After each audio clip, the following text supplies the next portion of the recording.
right, 12:15, probably a good time to start. Welcome, everyone. This, by the way, is the most important session today. This is about delivering creative intent, something I've been very passionate about for a really long time. So I'm really excited to have two presentations today that talk about this. And what's more exciting is that it's not just focused on video and imaging, but that it's focused on audio and on video at the same time to really take a broader look at all of this. The first presentation is from Charles Robinson. He's a principal member of sound technology research at Dolby Laboratories. Charles received his BSEE and MSEE from the University of Illinois, where he specialized in audio signal processing. And since joining Dolby in 1995, so almost yesterday, his area of research included acoustics, audio coding, loudness, interactive video, and spatial audio with applications across a wide field from broadcast, gaming, cinema, and also live sound and live events. He was also the audio research lead responsible for the conception of the Dolby Atmos audio format and sound system. He has authored and co-authored over a dozen patents in audio signal processing and has been recognized with multiple Emmy Awards and by the Academy of Motion Pictures Arts and Sciences. He's a member of AES, IEEE, and also a SMPTE Fellow. In his presentation today, he will explore the variability in sound levels in commercial cinemas and its effects on the viewing experience. With that being said, please welcome Charles Robinson.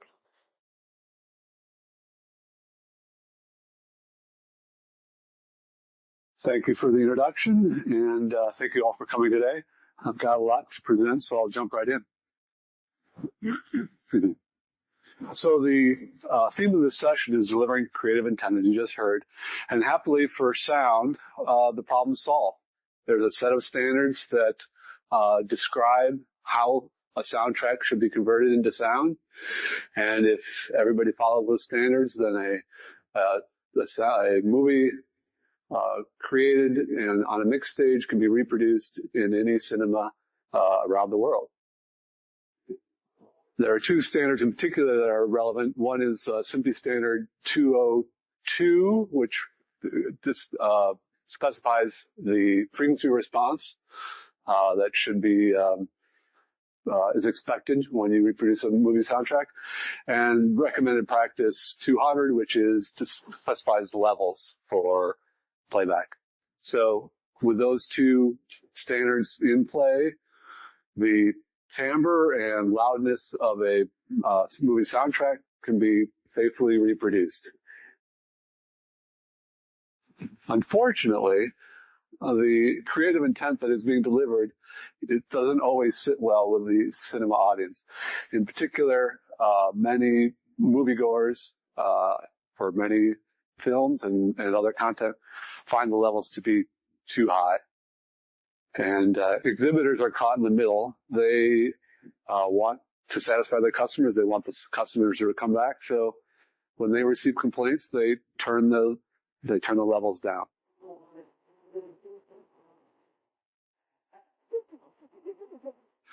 So in this presentation, I'm going to talk about two studies that we ran at Dolby.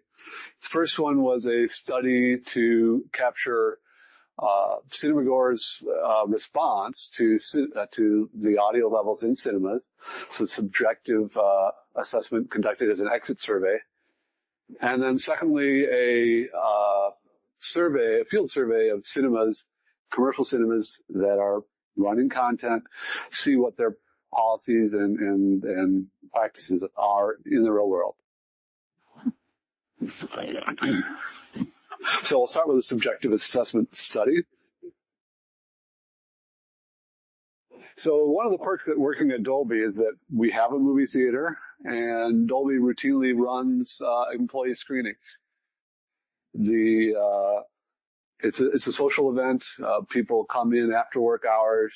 They're just there to see a movie, enjoy the evening.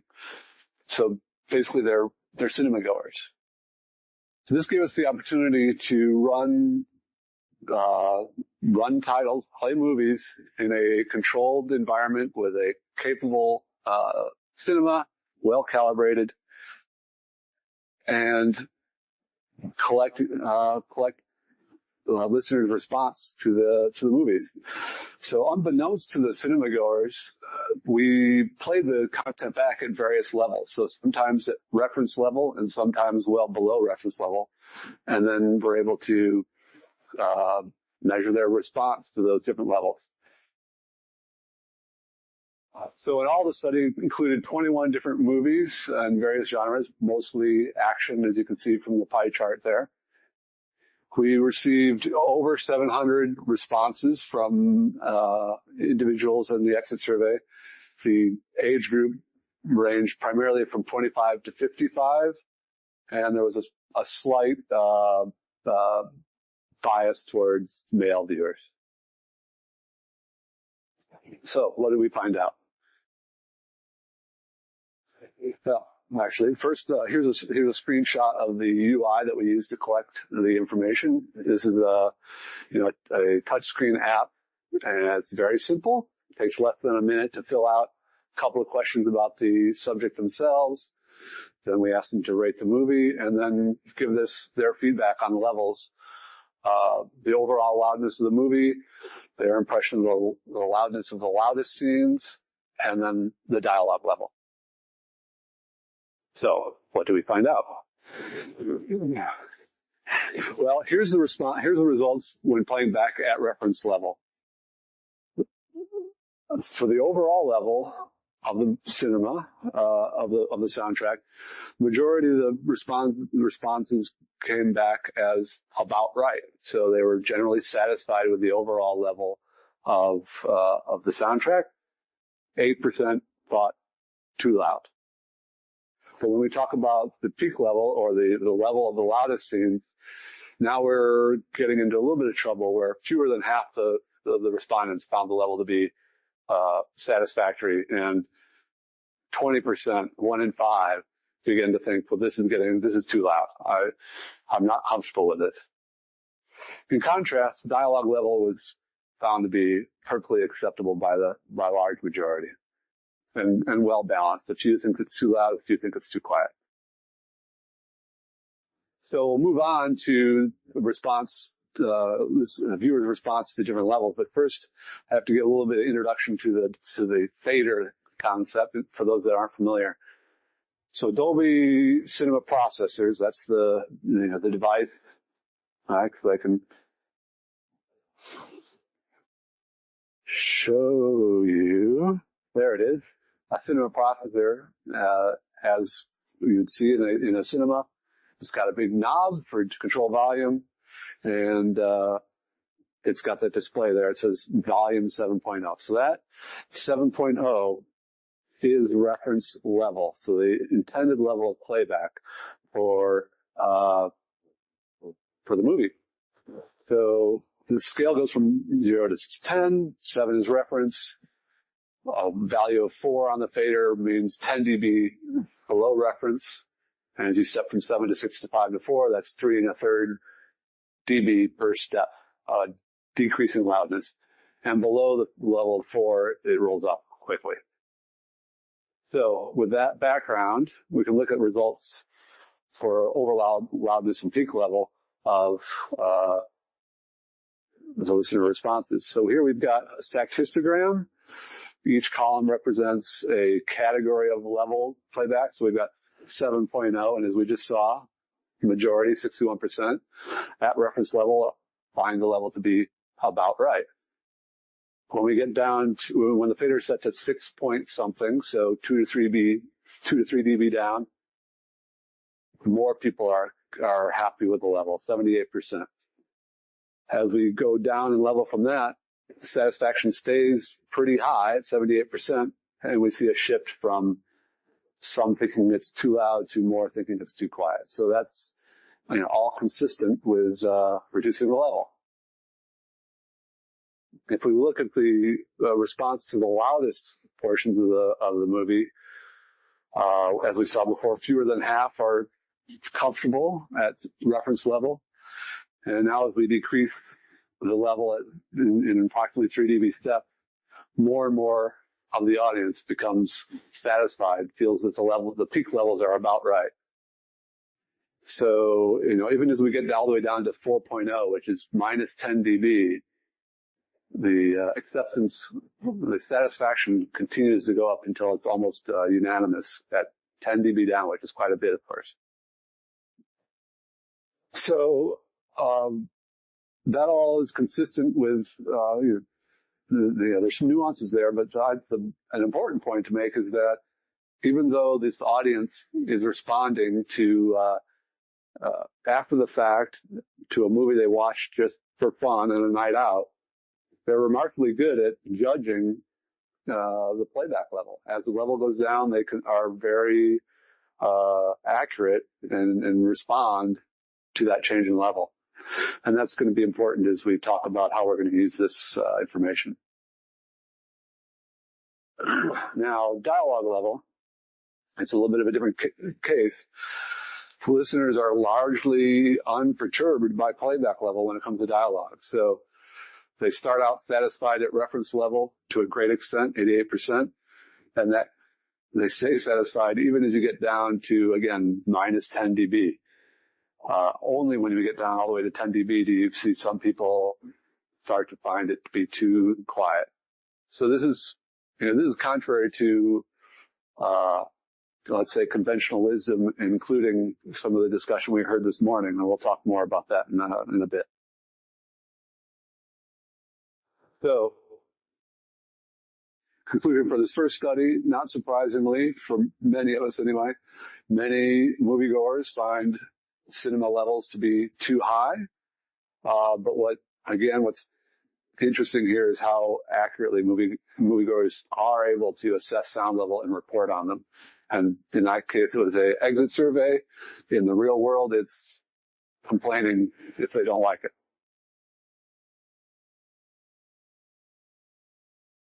So now we'll move on to the field survey, where we look at the policies in place in cinemas.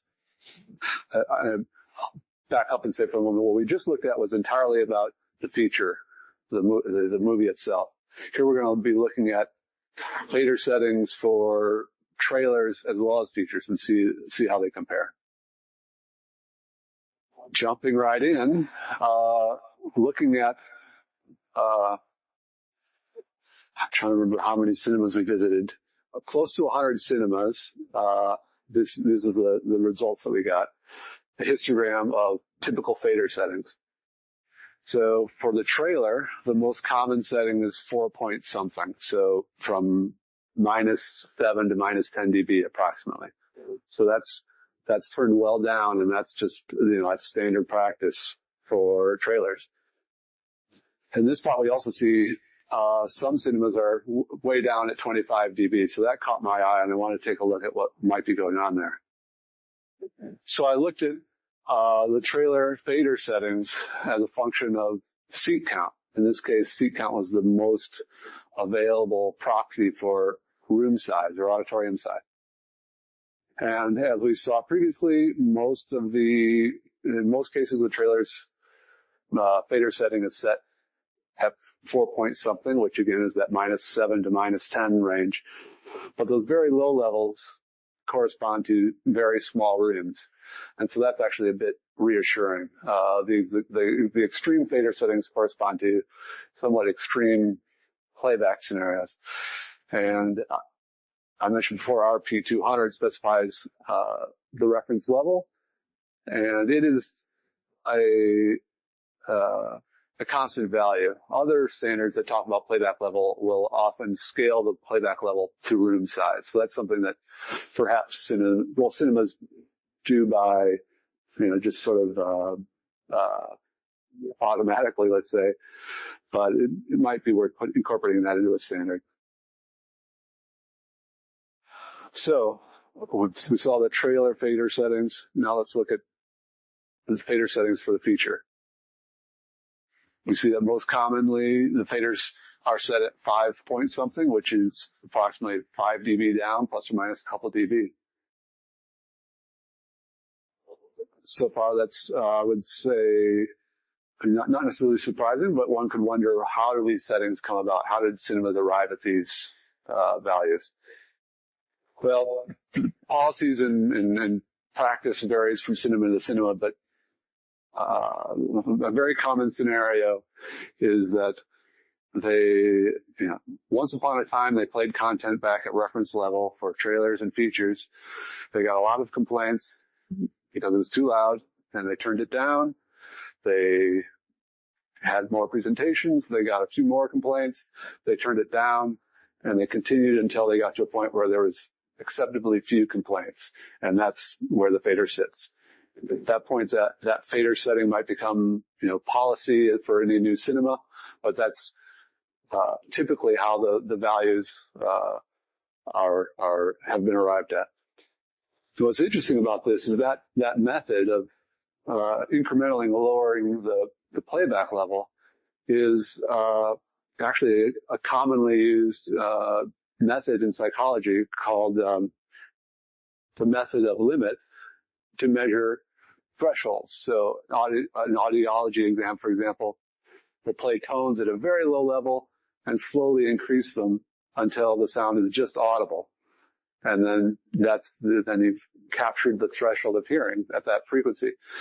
Well, cinemas have inadvertently applied that same method, except ratcheting down the level to detect the threshold of comfort.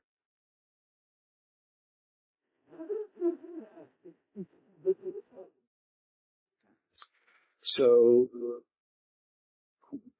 we would like to get a measure of this threshold of comfort, and the appropriate way to do that would be simply average the results of the fader settings that we saw. So all these experiments have been run in cinemas across the American West, in our case. What's the average value? And that could be reasonably taken to be the comfort threshold for trailers and features. And so I'll show you those results, but first we have to get into one little detail, which is that, looking at these plots, you might assume that features generally play at a higher level than trailers, but that's in fact not the case. Here's a plot of a trailer level versus feature level, and you can see that dominant diagonal line. That represents all the cinemas that are playing the trailers and the features at the same level. And that's most of the cinemas we surveyed, over 60%. The dots that are off the line and to the right are cinemas where the feature level is higher than the trailer level. So if we want to measure the comfort threshold for features and trailers independently, which we do, we have to break those two sets, look independently at those two sets of experiments. If we do that, if we look just at those cinemas that have independent control of the fader, of the feature and trailer levels, we get the following. Features are, on average, played at minus 6 dB. So 5.0, 5.5 on the fader. That's not necessarily too alarming, but it's not entirely in the spirit of delivering artistic intent.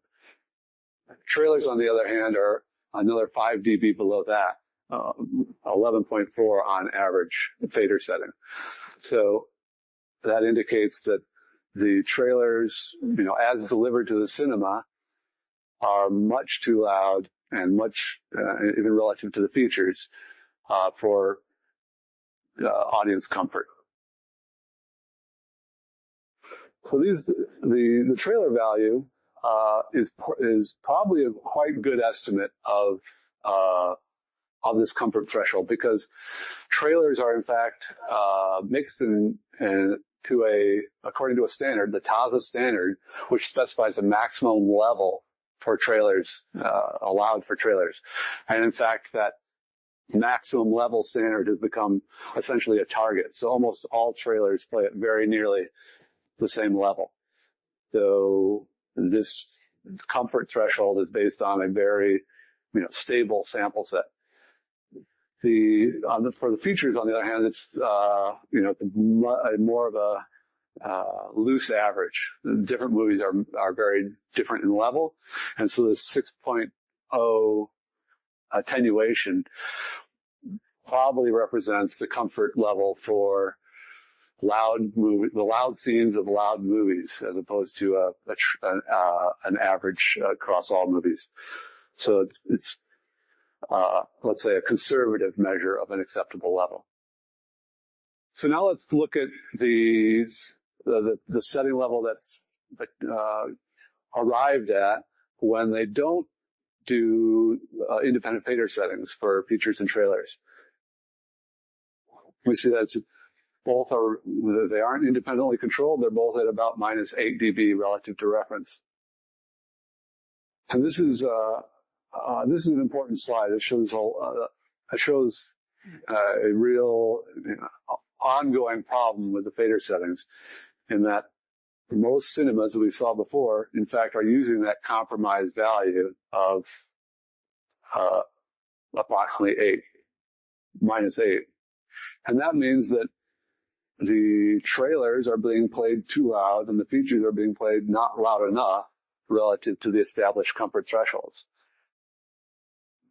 So what are the consequences of that? Well,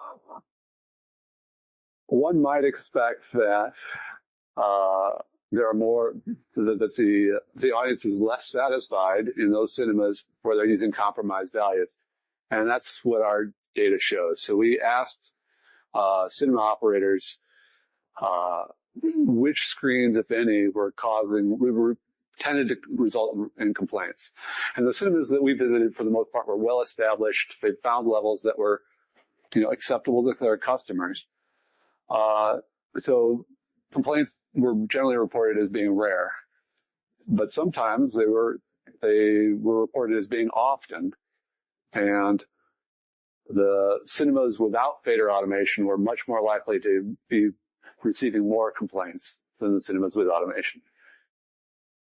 And secondly, we asked what tends to be the source of complaints. What are they complaining about specifically? Most of the cinema operators didn't know or didn't want to point fingers, so that's the decline to state bar there. But for those that did have an opinion or information, 100% said the trailers are the problem. So that's, again, consistent with too many cinemas using these compromised values where the trailer value is above the comfort threshold for trailers.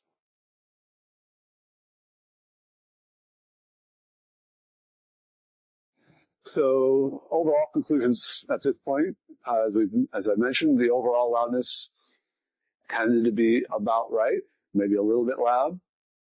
Peak levels or the loudest scenes were too loud. Dialogue level was about right, regardless of playback level. And trailers are too loud to a greater extent than the features. And as we showed in that plot, we've got derived comfort thresholds for features and trailers of minus 6 dB for features and 11.4 for trailers. But it's important to point out that comfort threshold isn't the only consideration for acceptable cinema playback levels. When you turn the fader down, the loudness goes down, the complaints go down, but you're also messing with the mix. The timbre shift, the spatial mix can get shifted, engagement, excitement can all go down. So I wanted to take a little bit of a look at that from the data that we had going back to the exit surveys. So I showed you this slide before, the UI for the data we're collecting. Now I'm going to talk about this item here, rate the movie. How did movie ratings change? Did they change with different playback levels? Here's what we found. At reference level, so as you saw before, there's basically a 5-star scale here from bad to excellent. At reference level, over a third of the respondents thought the movie they just watched was excellent. As the fader was turned down by approximately 3 dB, 2 to 3 dB, quite a few more thought the movie was excellent. So at this point, they're less annoyed and distracted by the sound levels, and they're just simply enjoying the movie. Interestingly, as you turn it down further, it doesn't have much effect on average across all these titles that we've measured. I also want to take the step of looking at one particular title, and this was a movie that was very popular among audiences, critically acclaimed, multiple Oscar award winner, including Best Sound and Best Sound Mixing. How did people respond to that particular title at different levels? So, as I mentioned, it's an excellent movie. At reference level, most people found it to be, vast majority found it to be an excellent movie.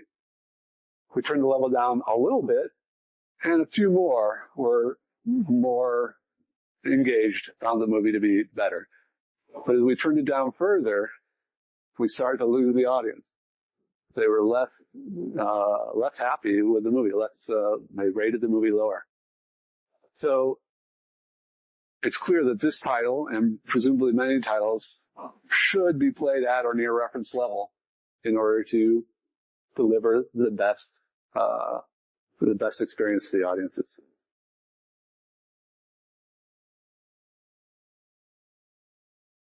So, some recommendations.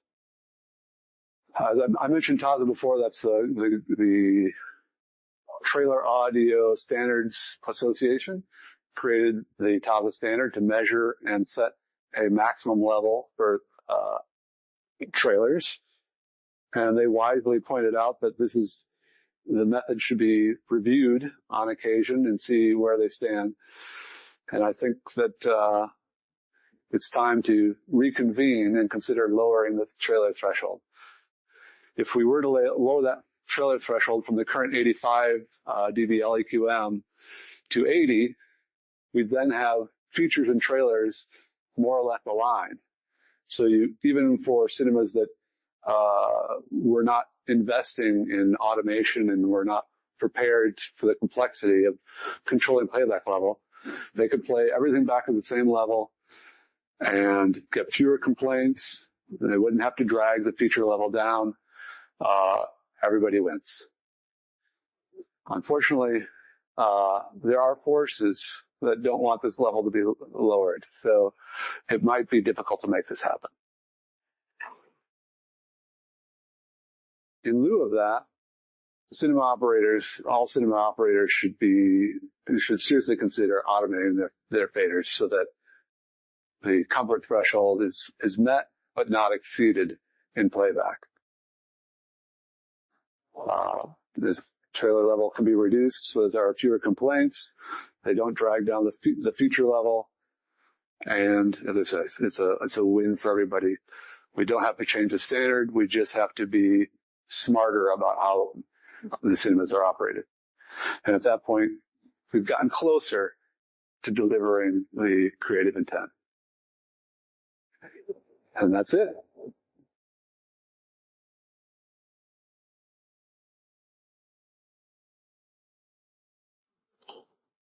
That's time. Time. I'll open it up for some questions, but I would certainly second your assessment. Looking at the data, it's really interesting because I'm very familiar with this back and forth between the creative community and theater owners, and this notion of, well, everything is mixed too loud, so we have to lower it on our end, and then it's kind of like this consistent cycle of, well, we just mix it louder because you're lowering it and you're not playing reference levels, and it doesn't really help anybody. Right. But looking at the data, it certainly becomes very clear that trailers are way too loud, which is probably posing the problem. And one question I had is, actually two questions. How many of the theaters are actually automating the faders today? And then the second one is, in addition to TASA, are there other groups, I don't know, AAS or something like that, would be able to help kind of like work with the creative community to make some of those changes? So for your first question, I don't remember the exact number, but it was approximately, it's 30-something% are automated and 60% are not. So 60% are using a compromised value.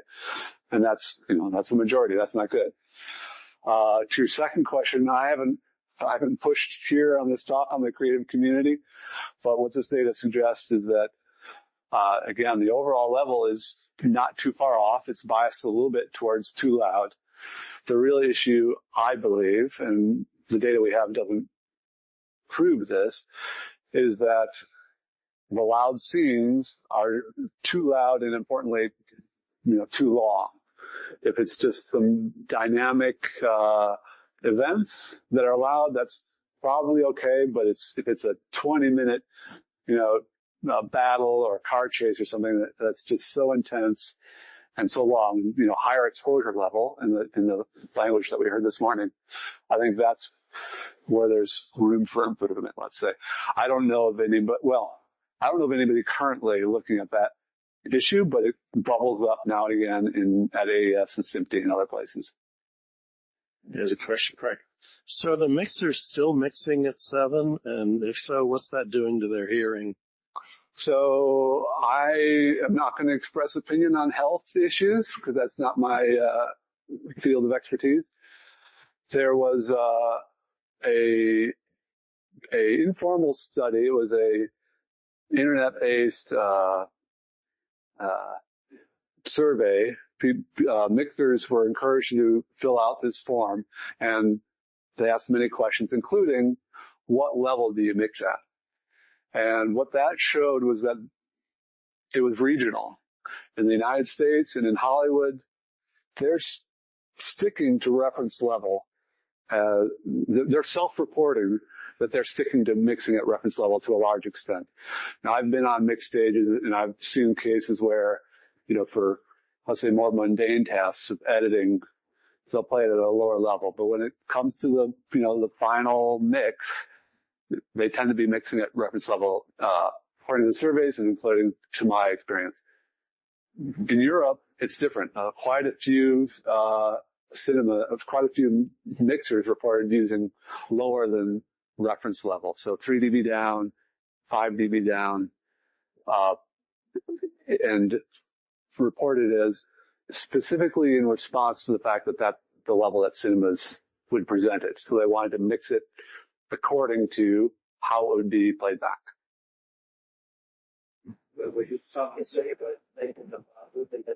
Yeah, that's what happens. All right. Thank you so much, and wonderful presentation. Thank you, Charles. Thank you.